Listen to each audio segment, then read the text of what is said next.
കാണിക്കുക. സാധാരണക്കാരന് ചെയ്തു കൊടുക്കേണ്ട, പഞ്ചായത്ത് തലത്തിൽ ചെയ്തു കൊടുക്കേണ്ട കാര്യങ്ങൾ ചെയ്തു കൊടുക്കാതിരിക്കുക. കുടിവെള്ള പ്രശ്നം ഇപ്പോഴും പരിഹരിക്കപ്പെടാത്ത ഒരു പഞ്ചായത്താണിതെന്ന് വെച്ചാൽ ഇതൊക്കെ ഈ രാജ്യത്ത് നിലനിൽക്കാൻ അവകാശമില്ലാത്ത പഞ്ചായത്ത് ഭരണസമിതിയാണ്. ജനങ്ങൾ ധാരാളം ഉണ്ടായില്ല. ഇപ്പൊ ഇങ്ങനത്തെ ഒരു വിഷയം വെച്ചുകൊണ്ട് സമരമാണ് ഒരു നിരാഹാര സമരം. കുടിവെള്ള പ്രശ്നം പരിഹരിക്കപ്പെടാത്തൊരു പഞ്ചായത്ത് കേരള സംസ്ഥാനത്തുണ്ടെങ്കിൽ അതിൽപ്പെട്ട ഒന്നായിരുന്നു. തറവാട്ടുമായ്മ,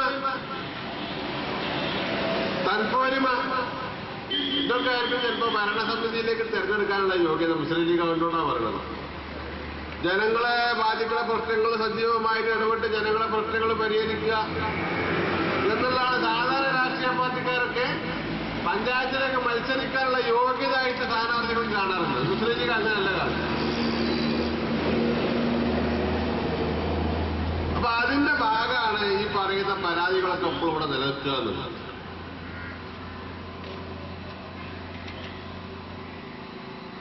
അതുകൊണ്ടാണ് ഞാൻ പറഞ്ഞത് താവഴിയായിട്ട് കിട്ടിപ്പോകുന്നതാണ്. അതുകൊണ്ട് അതിന് മരുന്ന് കൊടുത്താൽ സുഖപ്പെടില്ല. അത് മാറ്റണം, മുറിച്ച് മാറ്റണം. ആ മുറിച്ച് മാറ്റാൻ ജനങ്ങളുടെ ഈ വിഷയങ്ങളൊക്കെ പറയുമ്പോൾ മുസ്ലിംക്ക് സാധാരണ പ്രയോഗിക്കുന്ന അടവെന്താന്ന് വെച്ചാൽ സമുദായത്തെ മുന്നിട്ട് വെക്കും. അപ്പളാ സമുദായ പ്രേമം വരും. മഞ്ചേരി മുനിസിപ്പാലിറ്റി മൃഗീയ ഭൂരിപക്ഷത്തിലാണ് മുസ്ലിം ലീഗ് ഭരിക്കുന്നത്. ഭൂരിപക്ഷം അവിടെ 10 മുനിസിപ്പൽ മുസ്ലിം ലീഗിന്റെ 10 മുനിസിപ്പൽ കൗൺസിലർമാരെ രാജിവെച്ചിരിക്കുകയാണ്. ഞങ്ങൾ അവഗണിക്കുന്നു രാജ്യത്തെ കാരണം. അപ്പൊ അതിനെ സംബന്ധിച്ച് ഇന്നലെ പത്രങ്ങളിലൊക്കെ നോക്കുമ്പോ അതിനെപ്പറ്റി ഇന്നലെ അവിടെ അയ്യപ്പനിൽ നടത്തിയ മുനിസിപ്പൽ മാർച്ചിൽ ഞാനാണ് പങ്കെടുത്തിരുന്നത്. അപ്പൊ അവിടെ പറ്റി ഞാൻ വിശദമായിട്ട് അന്വേഷിച്ചപ്പോ വിഷയം എന്താ, പണം കിട്ടുന്ന കൈക്കൂലി വാങ്ങാൻ സൗകര്യമുള്ള വകുപ്പുകളൊക്കെ സ്ഥിരമായിട്ട് ഒരു സ്റ്റാൻഡിംഗ് കമ്മിറ്റി ചെയർമാനെ കീഴിൽ തന്നെ നിൽക്കണം. അതിങ്ങനെ ഇടയ്ക്കിടയ്ക്ക് മാറ്റിക്കൊണ്ടിരിക്കണം. അതാണ് ഏറ്റവും വലിയ പ്രശ്നത. 10 കൗൺസിലർമാര് രാജിക്കത്ത് പാണക്കാട് നഗരത്തിൽ കൊണ്ടേ കൊടുക്കാണ്ടായ കാരണം എന്താ വെച്ചാൽ ജനങ്ങളോടുള്ള മുഹബത്തല്ല, പണം കിട്ടുന്ന വകുപ്പ് കൈകാര്യം ചെയ്യുന്ന സ്റ്റാൻഡിംഗ് കമ്മിറ്റി ചെയർമാൻ ഇടയ്ക്കിടയ്ക്ക് മാറ്റിക്കൊണ്ടിരിക്കണം. ഞങ്ങൾക്ക് എല്ലാവർക്കും ആ കുടത്തിന് കഴിച്ചിട്ട് മാറ്റാൻ കിട്ടണം.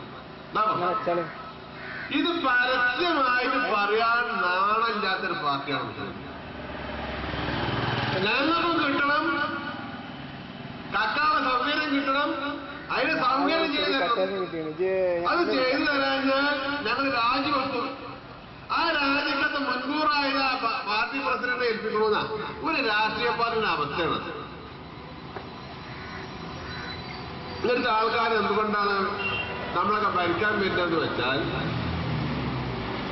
തെരഞ്ഞെടുപ്പുകൾ വരുമ്പോ വിഷയങ്ങൾ അധിഷ്ഠിതമാക്കിക്കൊണ്ടുള്ള പ്രചരണങ്ങൾ വരുമ്പോ അത് ജനങ്ങളിൽ ഏൽക്കുന്നു എന്ന് മനസ്സിലാക്കുമ്പോ മുസ്ലിം ലീഗ് അതിന് സാമുദായികമായിട്ടുള്ള ശ്രമമാണ്.